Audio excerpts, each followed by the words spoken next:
Okay, hey everyone, welcome back to the lawn spa. So my lips are not going to match up because for some reason it didn't record any audio. So basically I am going to try and do this dubbed, and it's going to be horrible. So stick with me if you want. If not, I don't blame you.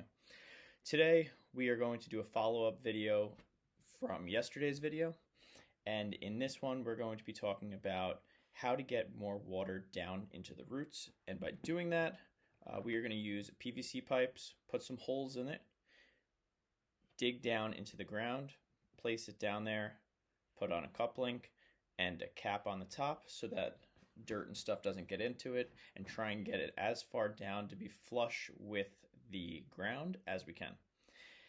Not 100% sure if it's going to work, but it was recommended to me by a good friend. So shout out to you, Bart. Thank you for the recommendation here. And we're going to kind of see how it goes and try and get this to work as well as we can.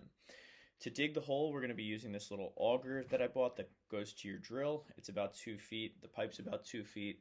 And we're going to see how close we can get it to being flush with the ground to get water down so it does not evaporate. So all right, let me go show you the area that we're going to be working at, and we're going to see how close we can do.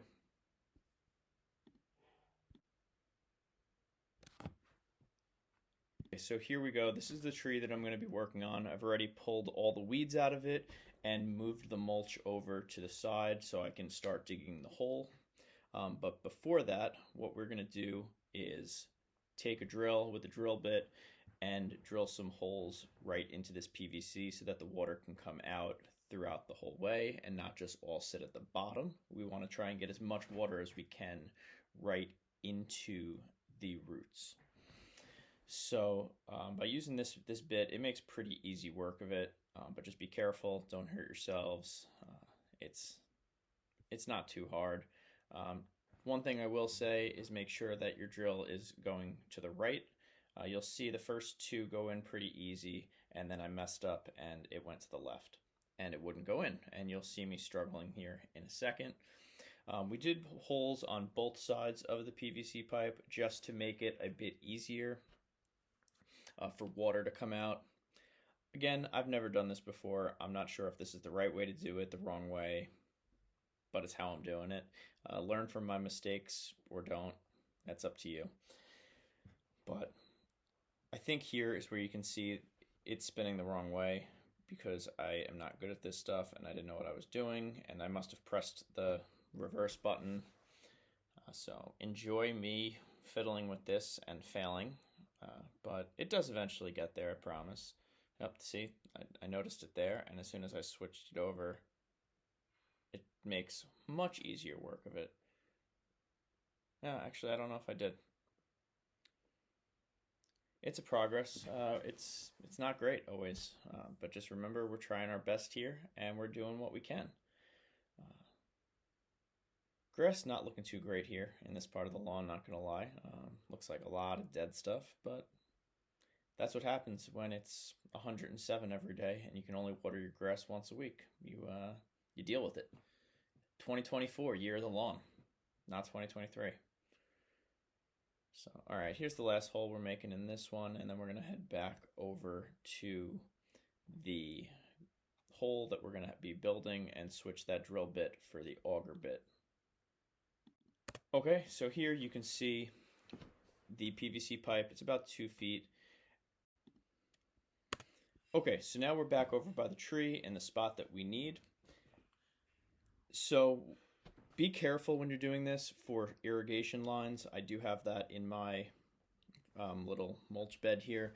So I'm going to try and go a little bit away from it and kind of hope and pray I don't hit anything. Go nice and slow. I really did not want to mess up my sprinklers here. That would have made me very angry because I don't know how to fix that. But I didn't hit it, so the little sneak peek there. But okay, here we go. Nice and slow. I know the camera's going to die pretty soon, so we'll see what happens. I don't know exactly when it dies, but it overheated. It's too hot out. Using a Ryobi drill, definitely not the best. It's not the strongest. It didn't work great, but it wasn't bad either. It just needed a lot of time to rest. So We have pretty hard and compact soil here, so I knew this wasn't going to go perfectly, but we get there eventually. So let's see how far we get in this.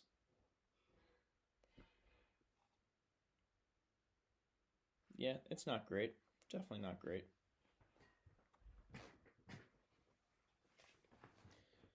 Basically what I ended up doing was use the auger and then stick my hand in there and pull out as much dirt as I can. This thing was definitely not made to go 2 feet down. Apparently it also was not made to fit my drill. It was, it's hard soil, so it just kept getting loose and coming out. But I think here you see, like, yep, there we go. We're down, we're in. That's about 6 inches deep already. It didn't really have enough power to keep it going, so yeah, it was a lot of this. Just get a little bit, stop, get a little bit, stop. It took total about an hour and a half to do this, which a lot of that was moving the camera and pausing. And then an Amazon truck just sat out front for almost the whole time and watched me. That was weird. There were 2 guys in an Amazon truck, not used to that. But, I mean, public street, I guess. Kind of a weird spot to just sit and take a break in the sun. Oh, that's a nice Bronco. Yeah, my neighbors definitely get confused. I think what here is going to happen is I got a little shovel to try and help. As you can see, that's not even close to down far enough, but it kept dying on me. So I just kept going, and you could see the soil changes, so I knew I was getting deeper. It was getting harder to get the auger down there, so it became a very slow process at this time. I believe this is about the same time that the Ryobi started to overheat a lot, but I think I have audio on the next clip, so let's see what happens. Okay, so we got close. I kind of didn't get it low enough, but I could always put more mulch. But I'm gonna try and get it down a little bit more with a hammer. See if I can get it into that loose ground down there. There we go, it's going.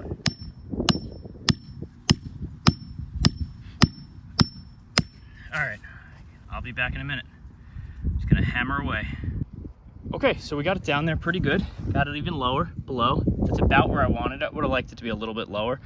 But now, one last thing to do is, let's put some water down there. All right, so we're using a hose link, so it pops right off. I have this now, so I can put water out, and we're gonna just go right here. Right down. Yeah, so that's exactly what I wanted. Let's see how much water goes down before it overflows. But yeah, all right. I'm gonna do this, and I'll be right back. Okay, so water went down. Last thing to do is to get your spray paint, and let's make this black.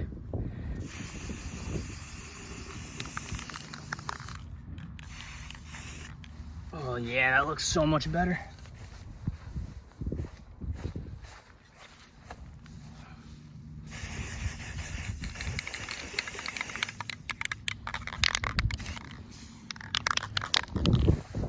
All right, so we finished up. So is it perfect? Definitely not. What would I do different? Not use 1-inch pipe, definitely something bigger so that the hose can fit down it. That would make my life easier every single time. So I might end up switching that out. Hopefully this works, but that would allow more water to get down there. I don't know what I was thinking. I just kind of grabbed something at Home Depot and mistake. So learn from my mistakes. Don't use the 1-inch. Maybe go for pretty much anything bigger. It's like just too small.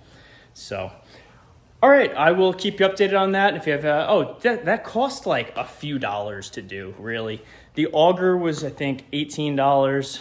The pipe was a few bucks. I think in total I spent $37, and I bought 2 pipes, 2 couplings, 2 caps, 1 auger.